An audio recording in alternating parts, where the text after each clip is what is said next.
You're watching gold's 50-day moving average cross above its 200-day moving average right now. The last time this exact pattern formed was August 2019. Gold was trading at $1,515. 14 months later, it hit $2,067. That's a 36% move. And here's what nobody's telling you. The setup today is exponentially more powerful than it was back then. Let me show you why this golden cross is different. In 2019, the Federal Reserve had just started cutting rates. They went from 2.5% down to 1.75%. That was the catalyst. Today, we've got something far more significant happening. The Fed just pivoted after the most aggressive rate hiking cycle in 40 years. They took rates from 0 to 5.5% in 18 months, and now they're signaling cuts. But that's just the surface. Underneath, there's a perfect storm of factors that didn't exist in 2019. Start with the technical picture. When that golden cross formed in August 2019, gold had been consolidating for 6 years. It spent the entire period from 2013 to 2019 building a massive base between $1,050 and $1,375. That's a 6-year accumulation phase. Smart money was loading up while retail investors had completely given up on gold. The sentiment was terrible. Gold bugs were a laughingstock. And then boom, the golden cross triggered, and the breakout began. Now look at today's chart.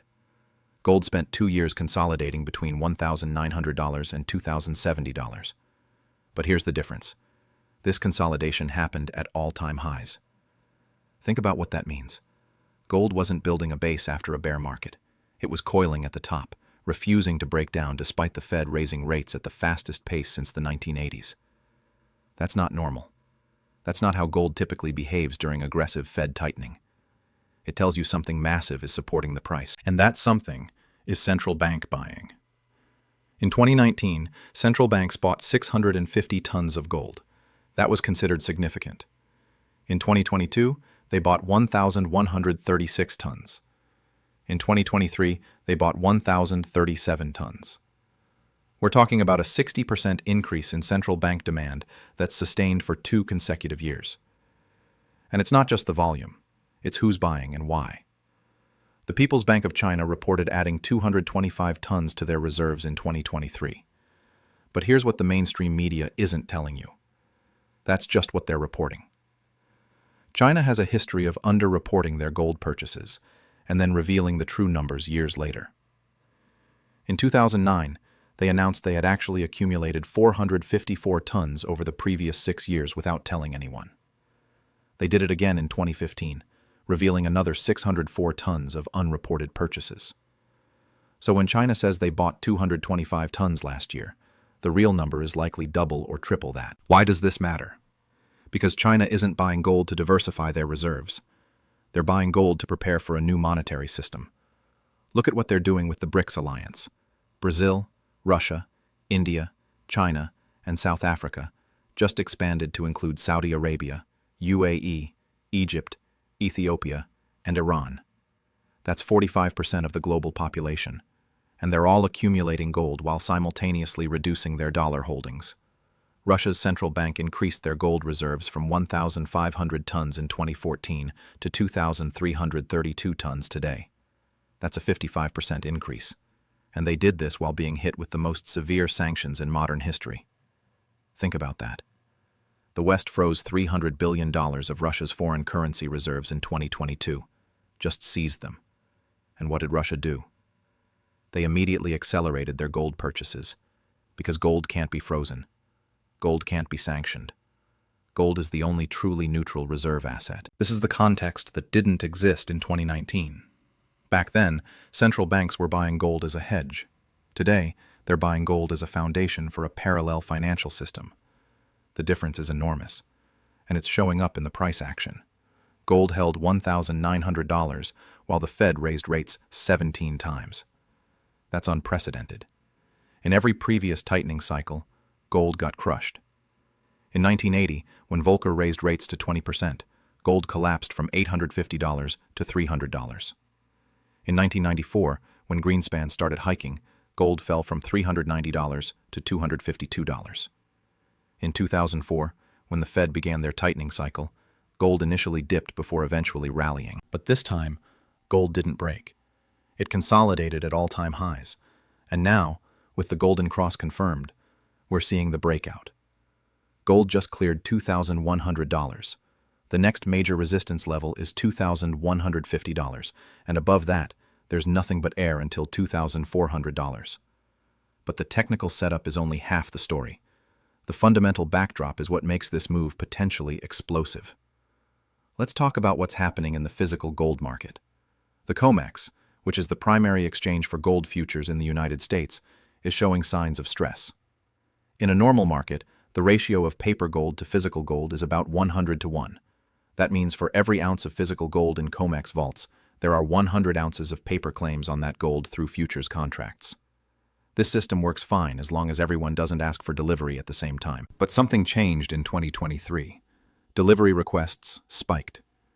In January 2023, 14.5 million ounces of gold were delivered on COMEX. That's the highest monthly delivery total in the exchange's history.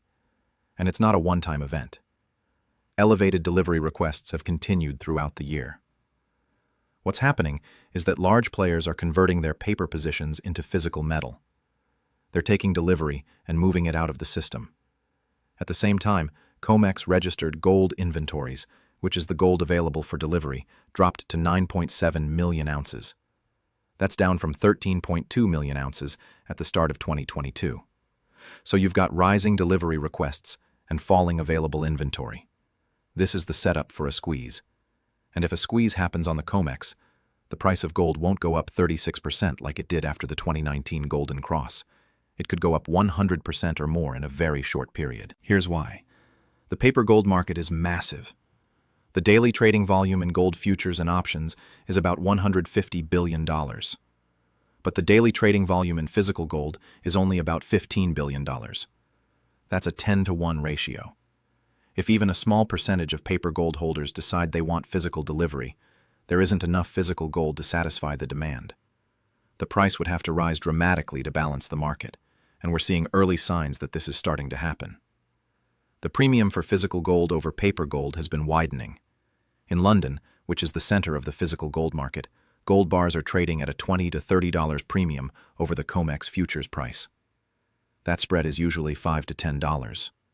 A widening spread tells you that physical gold is becoming scarce relative to paper gold. Now, if you're sitting on $100,000 or more in retirement accounts, this is something you need to understand. I put together a free guide on how gold IRAs work. It's in the description below. It covers how to get physical gold into your retirement account without triggering tax penalties. Worth checking out if you're thinking about protecting your wealth with gold. But let me get back to why this Golden Cross is so significant. The 2019 Golden Cross happened in a world where the dollar was still unquestionably dominant. Today, the dollar's dominance is being actively challenged. Saudi Arabia just announced they're open to settling oil trades in currencies other than dollars. That's massive.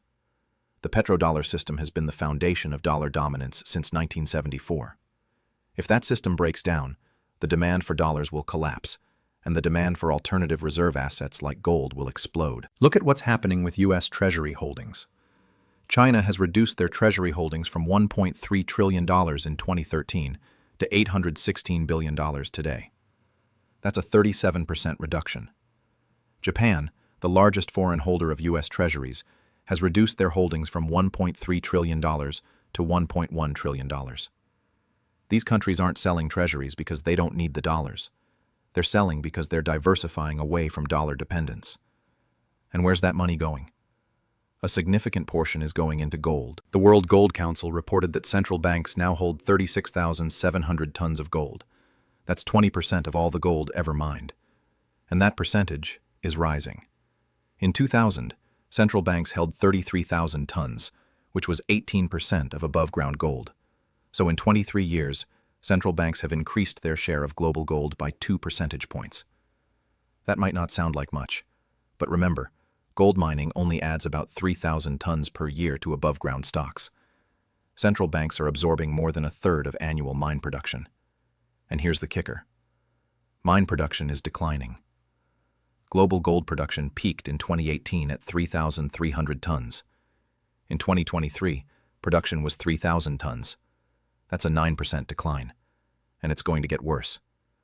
The average grade of gold ore being mined today is 30% lower than it was 20 years ago.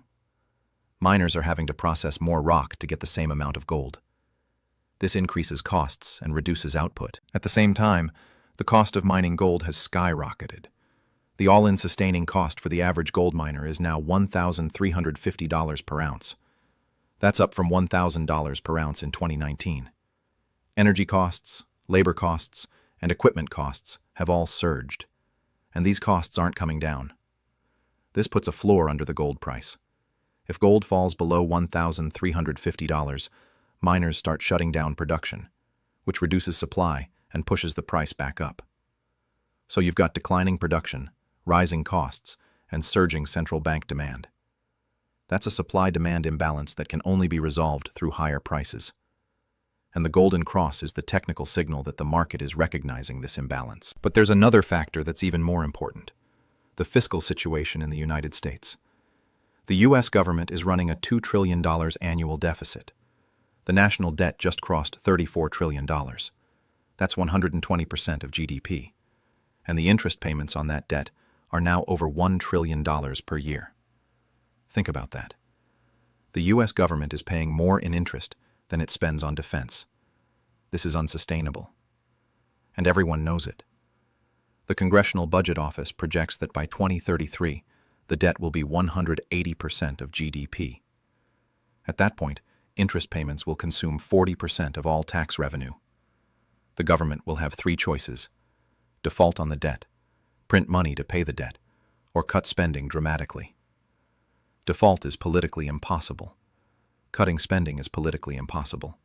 So they're going to print. And when they print, the dollar will weaken and gold will soar. This is exactly what happened in the 1970s.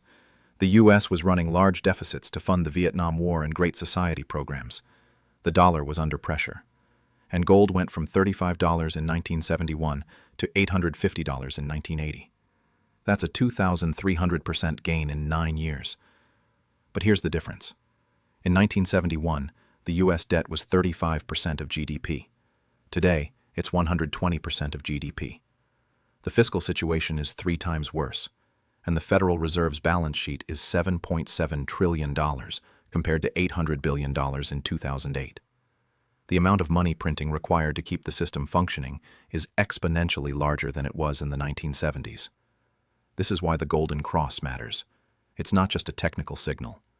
It's a confirmation that the market is starting to price in the inevitable debasement of the dollar. And once this move gets going, it's going to be much larger than the 2019-2020 rally. Let me give you some specific price targets based on historical patterns and current fundamentals. After the 2019 Golden Cross, gold rallied 36% over 14 months. If we see a similar percentage move from today's level of 2,100, that puts gold at 2856 by early 2026. But I think that's conservative. Here's why. The 2019 rally happened during a period of modest Fed easing. The Fed cut rates by 0.75%. Today, the Fed is signaling cuts of 1.5% to 2% over the next 18 months. That's twice the easing. And the starting point for inflation is much higher. In 2019, inflation was running at 1.8%. Today, it's at 3.7%, and that's using the official CPI, which understates real inflation. If you calculate inflation the way it was calculated in 1980, using the same methodology, real inflation today is closer to 8%. That means the purchasing power of the dollar is declining at 8% per year. Gold is the hedge against that decline. And as more people realize that inflation isn't going back to 2%, demand for gold is going to accelerate. I think a more realistic target for this move is $3,000 to $3,500 by the end of 2025. That would represent a 43% to 67% gain from current levels. And if we get a crisis, either a banking crisis, a sovereign debt crisis, or a geopolitical crisis, gold could go much higher. In 2011, during the European debt crisis, gold hit $1,920, which was 2.5 times the 2008 low. If we see a similar multiple from the 2022 low of $1,615, that puts gold at $4,037. Now, I'm not saying gold is going to $4,000 tomorrow, but I am saying that the setup today is more bullish than any setup we've seen in the past 20 years. The Golden Cross is just the beginning. It's the technical confirmation of a fundamental shift that's been building for years. And here's what you need to understand. This isn't just about making money on gold. This is about preserving wealth in an environment where the dollar is being systematically debased. Every dollar you hold in cash is losing 8% of its purchasing power per year. Every dollar you hold in bonds is losing money because bond yields aren't keeping up with inflation. Stocks are at all-time highs with valuations that are stretched by historical standards. Gold is the only major asset class that's breaking out to new highs while offering protection against currency debasement, inflation, and systemic risk. And the Golden Cross is telling you that the big move is just starting. Look at what happened after previous Golden Crosses. In 2004, gold formed a Golden Cross at $400. It rallied to $1,920 by 2011. That's a 380% gain over 7 years. In 2019, gold formed a Golden Cross at $1,515. It rallied to $2,067 by 2020. That's a 36% gain in 14 months. The pattern is clear. Golden Crosses in gold mark the beginning of major bull moves. And this Golden Cross is happening at a time when the fundamental backdrop is more supportive than it's ever been. You've got central banks buying at record levels. You've got mine production declining. You've got the dollar's reserve status being challenged. You've got fiscal deficits that are out of control. You've got inflation that's structurally higher than it was in the 2010s. And you've got a Fed that's about to start cutting rates. All of these factors are bullish for gold, and they're all happening at the same time. This is a once-in-a-decade setup, maybe once in a generation. The last time we had a setup this powerful was in 2001. Gold had just broken out of a 20-year bear market. The Fed was cutting rates after the dot-com crash. The dollar was starting to weaken, and gold went from $255 in 2001 to $1,920 in 2011. That's a 650% gain over 10 years. I'm not saying we're going to see a 650% gain from here, but I am saying that the potential for a multi-year bull market is very real. And the Golden Cross is the signal that this bull market is beginning. So what should you do? First, understand that this is a long-term move. Don't try to trade it. Don't try to time the perfect entry. If you believe in the thesis, start building a position and hold it. Gold bull markets last for years, not months. Second, focus on physical gold or vehicles that give you exposure to physical gold. Don't get caught up in paper gold products that might not deliver in a crisis. If there's a squeeze on the COMEX, you want to own real metal, not a promise to deliver metal. Third, be patient. Bull markets don't go straight up. There will be pullbacks. There will be consolidations. But the overall trend is up, and the Golden Cross confirms that trend. The bottom line is this. Gold just gave you a signal that it's been building up to for 2 years. The Golden Cross is confirmed. The breakout is happening, and the fundamental backdrop is more bullish than it's been in decades. This is your opportunity to position yourself for what could be the biggest gold bull market of your lifetime. Don't ignore it.